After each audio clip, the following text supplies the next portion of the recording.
15 of those. I'm waiting for somebody to tell me no. It's never happened, which is way too much of a weird ego thing for me. So I take a bad compliment. But I love to have you guys here, and I really like you to, glad you have a good time. Jim, why don't you kick that door shut for us?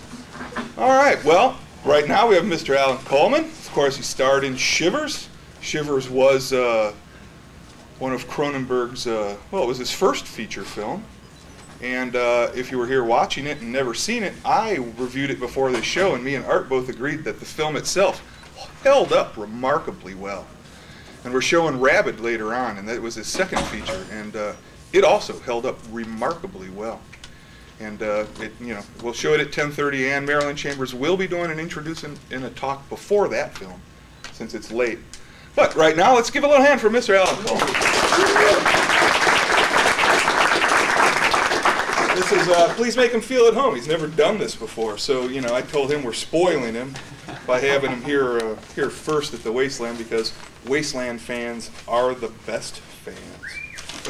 Do you want to start by explaining your background in film and how you became involved in acting in the first place? Wow, that's a loaded question.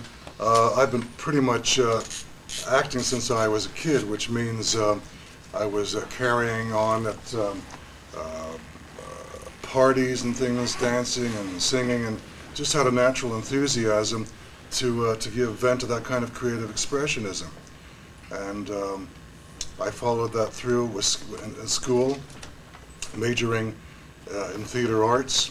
I went on to Yale Drama School, did part of a master's degree, and then I came back to Canada, and even though stage was my background, I started working whatever film industry there was in Canada, and I started off working in this very interesting picture called The Apprenticeship of Duddy Kravitz, which starred Richard Dreyfuss and Randy Quaid.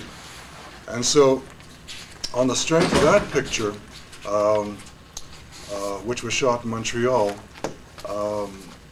I got David's interest when I moved to Toronto. I called him up one day, because people still listed their phone numbers in the books in those days. And I said, hey, look, I hear you're doing this very interesting picture. He said, oh yeah, I know your work. And so that made things easy in terms of an introduction. We got together, we did an informal reading, passed through that. I did a secondary reading for Ivan Reitman, who was producing the movie, and then we were off and running. And this movie actually remains one of my favorite movies and life investments that I've done in my career. It's reminiscent of today's indies. It's like you're flying by the seat of your pants, and it's like you had 1, 2, 3 takes maximum, and you either got it or you didn't get it. And thankfully, I had a certain craft in place where I could just kind of like hopefully nail it, and then we move on to the next shot. What were your first impressions of Cronenberg when you met him? Very likable. Very down to earth, very available. I wasn't aware, again, we were all, at least I was, let me speak for myself, I was like early mid-20s, David was maybe a couple of years older than me, late 20s. Again, this was the infancy of the Canadian film industry. David was not heard of. I'd only had one picture to my credit, and so his reputation hadn't preceded him. And so we were pretty much all in it, and it's like Mickey and Judy, let's put on a show kind of time, For that film, Shivers, you'd worked with makeup man Joe Blasco. Yes. Who people here would know. He did the effects for Ilsa films and several others. He's been around forever, and now he does a lot of TV work now and stuff like paycheck work. But he has the Joe Blasco School and everything. How was it like working for him? He always seems to be such an innovator. Like when you need something, he's there and makes it. Innovator, meticulous, and also given the fact that we had budgetary concerns, he even though he had a vision as to what the Parasite might have been, again, you had to curb and limit yourself as to what was available in terms of just getting it on the page or getting it on the camera. So even though David described some sort of tentacle-like figure coming out of my mouth, which was really kind of creepy, there was no money for it. You couldn't manipulate it and move it along. As a matter of fact, Joe tells the story that in order to get that effect where the parasite is creeping through the grass, he, again, terribly innovative. he had some wire in the particular parasite which he connected with 2 threads. And he kind of like pulled on one thread, which inched it along, creating the form of movement.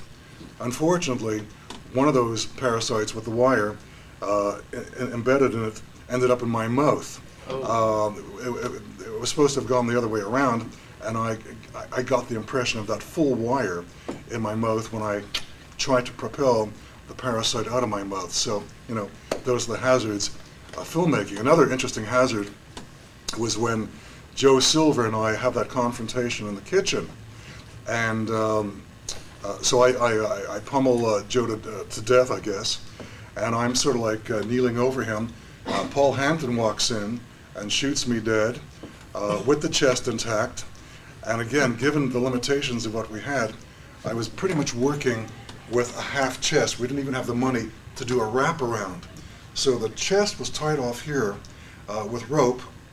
The pajama top was fastened with some adhesive tape, so I had to be very careful with the movement. I'm sitting down now.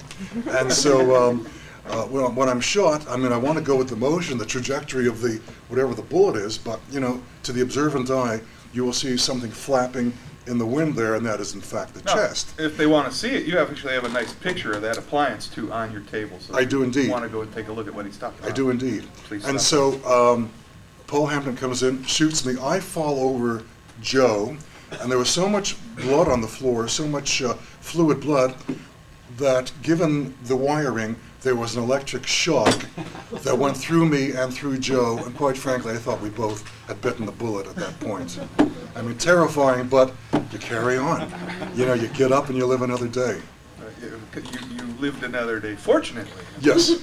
As a Canadian, you pointed out that the movie has a very uniquely Canadian backdrop. Do you want to explain that to the audience? Well, you're talking about financing or how... The film itself, its subject matter, etc.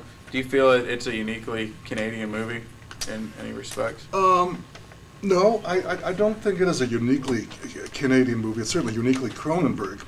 But David kind of redefined what horror was, because at that point, prior to David's filming of the picture, horror films were connected with castles and ghouls and white makeup and teeth gnashing. So David gave it a kind of sophisticated, cerebral kind of take, and the fact that David is Canadian is almost irrelevant.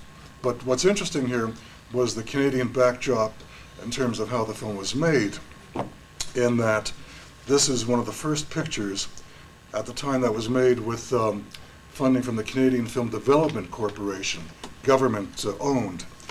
And so they were a little wary of investing in this kind of project, but they threw some token money at it. And everything went through the roof when the film earned a fair amount of money. And Canada is a fairly Catholic country. And people were not happy about this celebrated new filmmaker who was not exactly mainstream.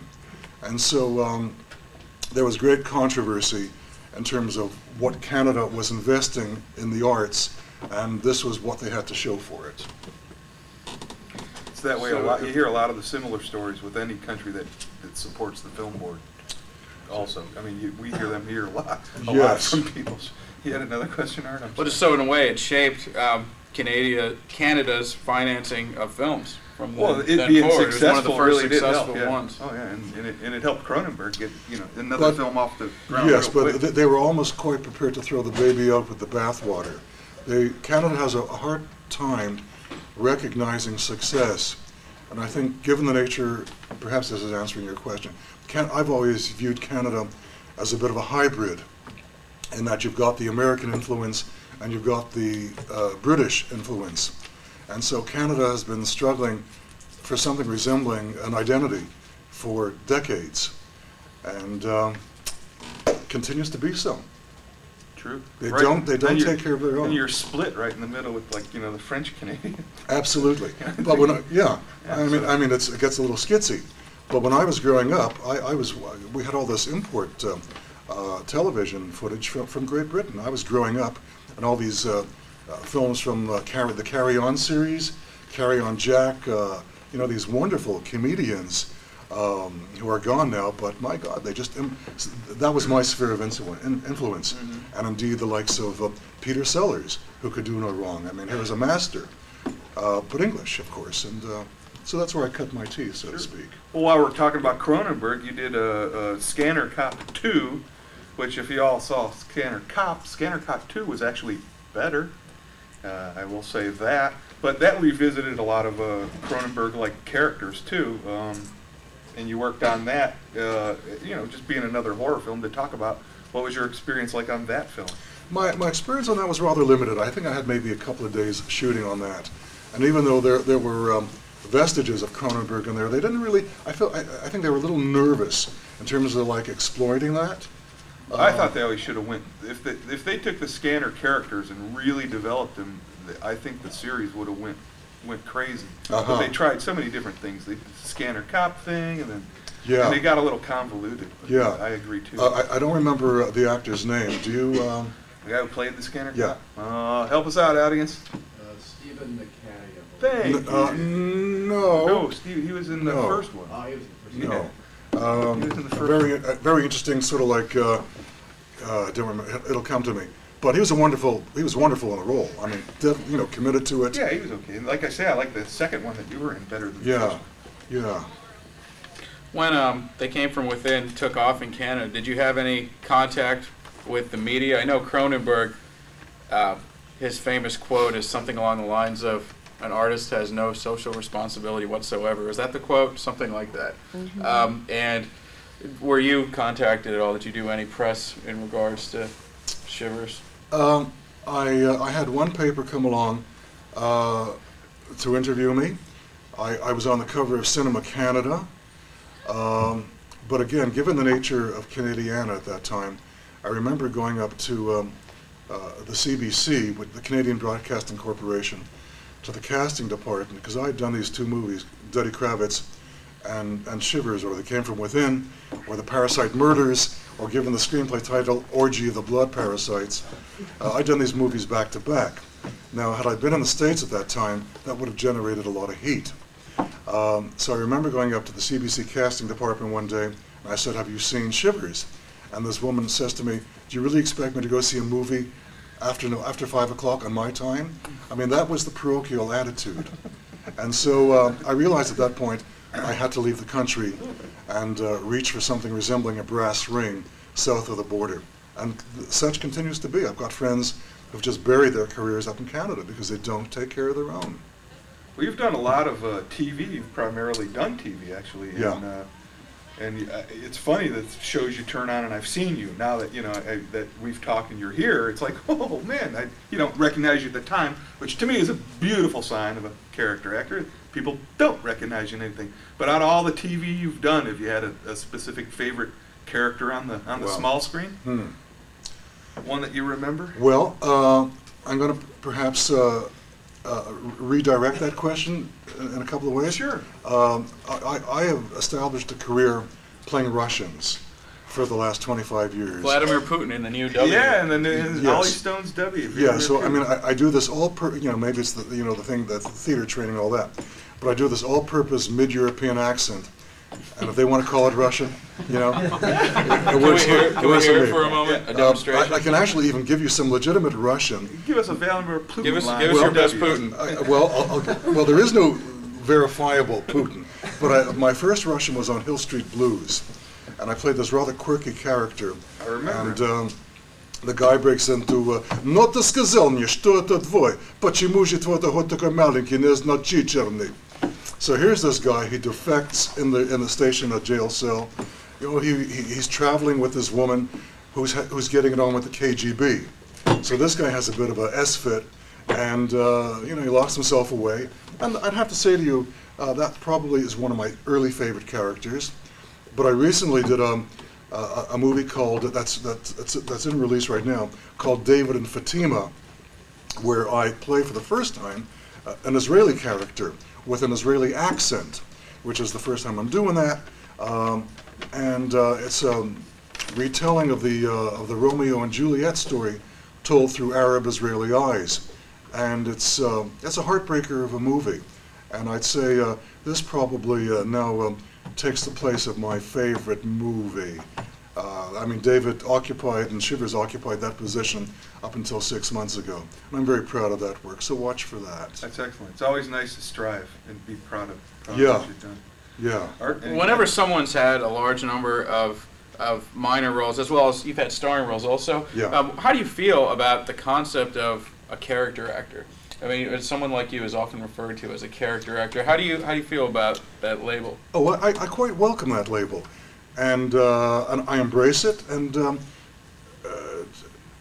I've gone through some changes here. It's like the Brits. I really think that even the most beautiful or handsome of them probably consider themselves to be character actors because that's the training. America is a different thing. I mean, absent the actor's studio or whatever, a lot of American acting perhaps relies on personality. It's behavior oriented, and so perhaps you don't have the opportunity for an actor unless you've got a beautiful actor like Rod Steiger, character actor par excellence, or De Niro, or somebody who's actually able to lose himself, herself, Meryl Streep, in the skin of that actor. So yeah, I take on the title gladly, willingly, and most enthusiastically. I think that's great because we've never, someone who, like you, who does get that moniker, it's nice to know that you do embrace it, because to me, character actor means you're there for the character they hire you for. Bet. Whatever that character is, you're willing to do it. Sure. I think it's fantastic. We had a talk yesterday with John Saxon and Brett Halsey, and they came up in the 50s where they were trained, the studios trained them to act, they trained them to shoot, they trained them to ride a horse, they trained them to fall down. Those times are over in American cinema. Yeah. Now it's you don't do your own stunts, you don't do any of that. And we asked them the same question yesterday. Would you consider that you're all both leading men, but you're also character actors? And they both